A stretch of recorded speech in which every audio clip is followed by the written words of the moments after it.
नमस्ते और the deep dive में स्वागत है। आज हम रंगों की दुनिया में उतर रहे हैं। कभी सोचा है कि अचानक से हर दुकान में एक ही खास रंग के कपड़े क्यों दिखने लगते हैं? हम्म या हम्म, या आपके दोस्त के घर की दीवार का रंग वो आपको हर इंटीरियर मैगजीन में नजर आने लगता है। ये ट्रेंड्स ये आते कहाँ से हैं? हाँ, ये सवाल तो सबके मन में आता है। तो इसका जवाब खोजने के लिए हमारे पास कुछ कमाल के स्रोत हैं। एक तरफ एक बड़ी पेंट कंपनी है, उनके विशेषज्ञों ने बताया है कि आखिर ये ट्रेंड्स तय कैसे होते हैं। और दूसरी तरफ दूसरी तरफ एक इंटीरियर डिजाइनर का नजरिया है कि ये सब बड़ी बड़ी बातें वो असल में हमारे घरों तक पहुंचती कैसे हैं। बिल्कुल, थ्योरी और प्रैक्टिस दोनों। हाँ, तो आज हम सिर्फ ये नहीं देखने वाले कि 2025 में कौन सा रंग ट्रेंड में रहेगा। वो तो कोई भी बता देगा। हम ये समझने की कोशिश करेंगे कि क्यों सही बात है। इन रंगों के पीछे की कहानी क्या है, साइकोलॉजी क्या है और इस पूरी प्रक्रिया के पीछे की कला और विज्ञान क्या है। चलिए इसकी गहराई से पड़ताल करते हैं। जब मैंने पहली बार इस बारे में पढ़ना शुरू किया तो सच कहूँ मुझे भी यही लगता था कि रंगों का ट्रेंड तो बस कुछ डिजाइनर मिलकर तय कर लेते होंगे। हाँ, जैसे पेरिस में कोई सीक्रेट मीटिंग होती होगी। बिल्कुल, कि चलो इस साल सब कुछ हरा होगा। लेकिन इन स्रोतों को पढ़ने के बाद पता चला कि हकीकत तो कुछ और ही है। ये तो एक पूरी इंडस्ट्री है जिसके पीछे बहुत गहरी रिसर्च होती है। हाँ, ये पेरिस में एक कमरे वाली सोच बहुत आम है, पर असलियत असलियत इससे कहीं ज्यादा जटिल और दिलचस्प है। इस पेंट कंपनी के विशेषज्ञों का कहना है कि ये सिर्फ किसी की पसंद का मामला नहीं है। इसके पीछे दो तरह के डेटा का लगातार विश्लेषण होता है। एक है गुणात्मक डेटा, यानी समाज का मूड कैसा है। अच्छा। हाँ, लोग किस तरह की फिल्में देख रहे हैं, कौन सी कला प्रदर्शनियां हिट हो रही हैं, दुनिया में बड़े सांस्कृतिक बदलाव क्या हो रहे हैं। मतलब अगर दुनिया में थोड़ी अनिश्चितता का माहौल है तो वो रंगों के पसंद पर भी असर डालेगा। बिल्कुल। और दूसरा हिस्सा है मात्रात्मक डेटा। यानी नंबर्स। हाँ, नंबर्स। सोशल मीडिया पर कौन से हैशटैग चल रहे हैं, लोग ऑनलाइन क्या खरीद रहे हैं, किस उम्र के लोग कौन से रंगों की तरफ खिंच रहे हैं। इन दोनों मतलब समाज की भावना और ठोस आंकड़ों को मिलाकर भविष्य का अनुमान लगाया जाता है। वाह। और ये कोई आज की बात नहीं है, इसकी जड़ें तो औद्योगिक क्रांति तक जाती हैं। सच में? हाँ, जब कपड़ा बनाने वालों ने पहली बार नोटिस किया कि लोग कुछ खास रंगों के धागे ज्यादा खरीद रहे हैं, वहीं से ट्रेंड्स को ट्रैक करने की शुरुआत हुई। ये तो बहुत फैसिनेटिंग है। मतलब ये कोई नया फैशन नहीं बल्कि 100 साल से भी पुरानी साइंस है। आपकी रिसर्च में एक चीज जो सबसे ज्यादा उभर कर आई वो ये थी कि सारे ट्रेंड्स एक जैसे नहीं होते, उनके भी अलग अलग लेवल होते हैं। क्या आप इसे थोड़ा आसान भाषा में समझा सकते हैं? हाँ, इसे समझना बहुत जरूरी है। इसे आप एक पिरामिड की तरह सोच सकते हैं। सबसे ऊपर सबसे बड़ा और सबसे लंबा चलने वाला होता है मेगा ट्रेंड। ये 5 से 10 साल या उससे भी ज्यादा टिकता है। ओके। और ये किसी एक इंडस्ट्री के बारे में नहीं, बल्कि पूरे समाज में एक बड़े बदलाव का नतीजा होता है। जैसे 2008 की आर्थिक मंदी। उस एक घटना ने दुनिया भर में लोगों के सोचने का तरीका बदल दिया। असुरक्षा के उस माहौल से मिनिमलिज्म का मेगा ट्रेंड पैदा हुआ। कम में गुजारा करना, सादगी को अपनाना। अच्छा, तो ये एक बहुत बड़ा सामाजिक बदलाव है। और इसके नीचे क्या आता है? उस मेगा ट्रेंड से जन्म लेता है माइक्रो ट्रेंड। ये भी 5 से 10 साल चलता है, लेकिन ये किसी खास इंडस्ट्री पर असर डालता है। जैसे मिनिमलिज्म के मेगा ट्रेंड की वजह से इंटीरियर डिजाइन की दुनिया में ग्रे रंग का मैक्रो ट्रेंड आया। हाँ, मुझे याद है 2010 से लेकर लगभग 2020 तक घर मतलब ग्रे, दीवारें ग्रे, सोफे ग्रे। Kitchen grey. वो ग्रे रंग सीधे तौर पर उस बड़े सामाजिक बदलाव कमी ज्यादा है से जुड़ा हुआ था। समझ गई। और इससे भी छोटे लेवल पर? उससे नीचे आता है माइक्रो ट्रेंड। ये सिर्फ 1 से 3 साल तक ही रहता है। अच्छा, बस इतना ही? हाँ, ये बहुत तेजी से आता है और उतनी ही तेजी से चला भी जाता है। आपको याद है कुछ साल पहले घरों में वो लकड़ी के तख्तों वाली दीवार का डिजाइन, शिपलैप? हाँ, हर टीवी शो में वही दिखता था। वो एक माइक्रो ट्रेंड था। और पिरामिड में सबसे नीचे? सबसे नीचे है फैड। ये कुछ हफ्तों या महीनों का मेहमान होता है। अक्सर सोशल मीडिया पर वायरल होता है और फिर गायब हो जाता है। जैसे हाल ही में टिकटॉक पर अनएक्सपेक्टेड रेड थ्योरी चली थी। ओ हाँ, मैंने देखा था कि किसी भी कमरे में एक लाल चीज रख दो तो कमरा अच्छा लगने लगता है। बिल्कुल, ये मजेदार होते हैं, लेकिन इनकी उम्र बहुत कम होती है। तो इसका मतलब ये हुआ कि कोई कंपनी जो कार बनाती है वो फैट पे ध्यान नहीं देगी, क्योंकि कार बनाने में तो सालों लगते हैं। आपने बिल्कुल सही पकड़ा। यही वजह है कि अलग-अलग इंडस्ट्री में ट्रेंड्स की रफ्तार अलग-अलग होती है। अगर आप कुशन कवर बेच रहे हैं तो आप माइक्रो ट्रेंड पर भी दांव लगा सकते हैं। क्योंकि वो जल्दी बनते और बिकते हैं। बिल्कुल। लेकिन अगर आप फ्रिज, टाइल्स या कार बना रहे हैं तो आपको 8 से 10 साल आगे का सोचना होगा। आपको मैक्रो और मेगा ट्रेंड को समझना होगा, क्योंकि कोई भी हर साल अपनी कार का रंग नहीं बदलता है ना। सही बात है। ठीक है, तो हमने ये समझ लिया कि ट्रेंड्स बनते कैसे हैं, एक पूरी की पूरी साइंस है इसके पीछे। लेकिन ये सब थ्योरी है। असल में जब ये विशेषज्ञ 2025 के लिए रंगों की भविष्यवाणी करते हैं तो वो दिखते कैसे हैं, उनकी कहानी क्या है? चलिए, अब असल पूर्वानुमान पर आते हैं। इन विशेषज्ञों ने 2025 के लिए 4 अलग-अलग कैप्सूल या कलेक्शन बनाए हैं। हर कैप्सूल एक अलग मूड, एक अलग कहानी और एक अलग सामाजिक भावना को दिखाता है। सुनने में मजेदार लग रहा है। पहला कैप्सूल कौन सा है? पहला है क्रिसलिस। क्रिसलिस। हाँ, क्रिसलिस का मतलब होता है वो खोल जिसमें तितली बनती है। तो ये नाम ही शांति, सुरक्षा और बदलाव की तरफ इशारा करता है। इसके रंग बहुत शांत और प्राकृतिक हैं। पत्थर, मिट्टी, सूखी रेत, मशरूम जैसे रंग। ये शांत लग्जरी वाला एहसास देते हैं। लेकिन इसमें एक बात मुझे थोड़ी अजीब लगी। क्या? कि ये प्रकृति से प्रेरित पैलेट है और उसमें आसमान और पानी का रंग नीला गायब है।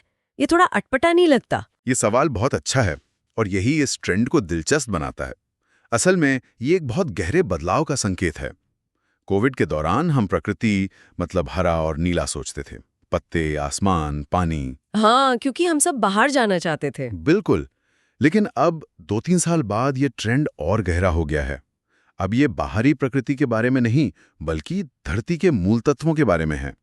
ये जमीन से जुड़ाव, स्थिरता और शांति के बारे में है। ये पानी की लहरों की चंचलता नहीं, बल्कि चट्टान की स्थिरता है। इसीलिए इसमें नीला नहीं है। वाह! मतलब हम प्रकृति की और भी ज्यादा मौलिक रूप की तरफ जा रहे हैं। ये तो बहुत गहरा है। तो फिर दूसरा कैप्सूल क्या है? दूसरा कैप्सूल है पैराडॉक्स। पैराडॉक्स। और जैसा इसका नाम है, ये क्रिसलिस का बिल्कुल उल्टा है। जहां क्रिसलिस शांत और गंभीर है, वहीं पैराडॉक्स चंचल, मजाकिया और थोड़ा अजीब भी है। इसमें चमकीले, चटक और बेमेल से लगने वाले रंग हैं। और इसके पीछे की कहानी क्या है? लोग अचानक से इतने चंचल क्यों होना चाहेंगे? आप सोचिए, जब बाहर की दुनिया में इतनी अनिश्चितता हो, 24 घंटे न्यूज का शोर हो, सोशल मीडिया का दबाव हो, तो लोग अपने घरों में एक ऐसी जगह बनाना चाहते हैं जहां वो कुछ देर के लिए सब कुछ भूल सकें। एक तरह का एस्केपिज्म। हाँ, बिल्कुल। विशेषज्ञ इसे किडल्ट कल्चर से जोड़ते हैं, यानी वो वयस्क जो तनाव कम करने के लिए बच्चों जैसी चीजें करते हैं, जैसे वीडियो गेम खेलना या लेगो बनाना। ये चमकीले चंचल रंग सिर्फ सजावट नहीं है, ये एक तरह का मनोवैज्ञानिक कवच है। अच्छा। ये कहते हैं, इस कमरे के अंदर सब कुछ ठीक है और यहाँ मजाक मस्ती की इजाजत है। ये पलायनवाद है, लेकिन एक खुशनुमा और रचनात्मक तरीके से। ये सुनकर मुझे तीसरा कैप्सूल जानने की और भी उत्सुकता हो रही है। वो क्या है? तीसरा है वेलस्प्रिंग। ये पैलेट अतीत से प्रेरणा लेता है। अतीत से? हाँ, हमारी व्यक्तिगत विरासत, हमारा इतिहास और पुरानी कला शैलियाँ। इसमें आपको आर्ट डेको और आर्ट नोव्यू जैसे दौर की झलक मिलेगी, लेकिन एक नए आधुनिक अंदाज में। ये कारीगरी हाथ से बनी चीज़ों और उन डिज़ाइनों का सम्मान करता है जिनकी कोई कहानी हो। हाँ, ये चीज़ तो मैंने भी नोटिस की है, खासकर नई पीढ़ी जेनजी में। पुरानी चीज़ों, विंटेज कपड़ों और अपनी जड़ों से जुड़ी कला को लेकर एक नया क्रेज दिख रहा है। शायद ये सालों के मिनिमलिज्म का रिएक्शन है, जहाँ सब कुछ एक जैसा और बिना किसी पहचान के हो गया था। बिल्कुल। जब एक दशक तक सब कुछ सादा, सफ़ेद और ग्रे रहा हो, तो एक पीढ़ी का ऊब जाना स्वाभाविक था। वो अब ऐसी चीज़ें चाहते हैं जो यूनिक हों, जिनकी अपनी एक कहानी हो, जो कहीं और न मिले।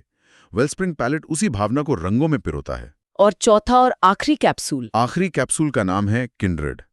ये समुदाय, जुड़ाव और अपनेपन के बारे में है। ये सबसे दिलचस्प और शायद सबसे जटिल भी है। जटिल क्यों? इसमें पैटर्न को मिक्स करना, अलग-अलग संस्कृतियों से चीजें लेना और जो आपके पास पहले से है उसी का रचनात्मक इस्तेमाल करना शामिल है। कुछ लोग इसे क्लटर कोर भी कहते हैं, जो मिनिमलिज्म का ठीक उल्टा है। Clutter core? हाँ, यहाँ चीजों को फेंकने की बजाय उन्हें सहेज कर रखने और गर्व से दिखाने पर जोर है। अच्छा, तो ये सब कुछ फेंक दो वाली मैरी कॉन्डो फिलॉसफी का बिल्कुल उल्टा है? हाँ, बिल्कुल। लेकिन आपने कहा कि इसे परिभाषित करना मुश्किल है, ऐसा क्यों?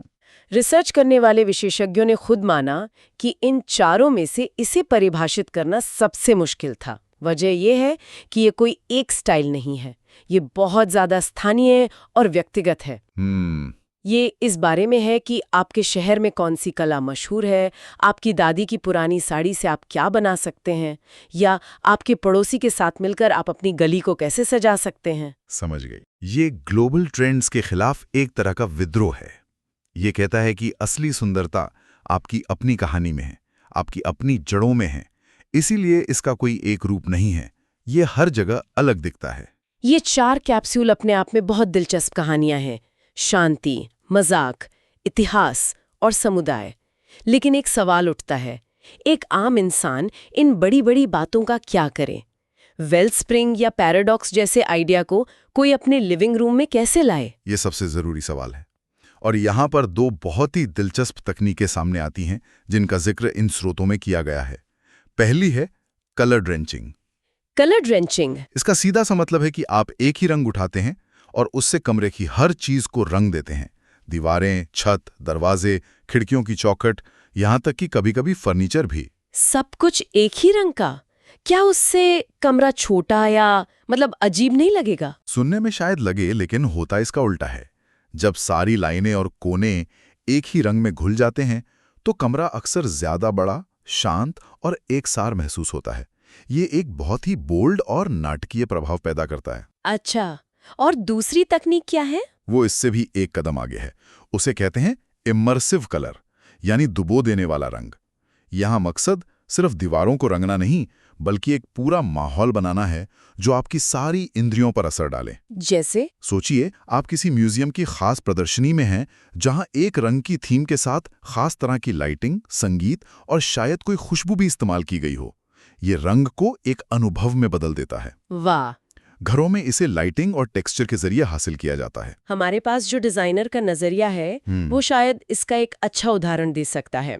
उन्होंने बताया कि आजकल बटर येलो यानी मक्खन जैसा हल्का पीला रंग बहुत चलन में है, और वो इसका इस्तेमाल अपने एक प्रोजेक्ट में पूरे कमरे को डुबोने के लिए कर रही हैं, जिसमें दीवारें, छत, अलमारियां सब कुछ उसी एक पीले रंग में रंगा जा रहा है। तो ये तो सीधी सीधी कलर ड्रेंचिंग ही हुआ। हाँ, बिल्कुल। और अब अगर हम इस बटर येलो को 2025 के पूर्वानुमान से जोड़कर देखें तो ये और भी दिलचस्प हो जाता है। जी। ये खुशमिजाज और चंचल रंग पैराडॉक्स कैप्सूल के मजाकिया मूड में एकदम फिट बैठता है। हाँ। लेकिन साथ ही एक आरामदायक और पुरानी यादें ताज़ा करने वाला रंग भी है।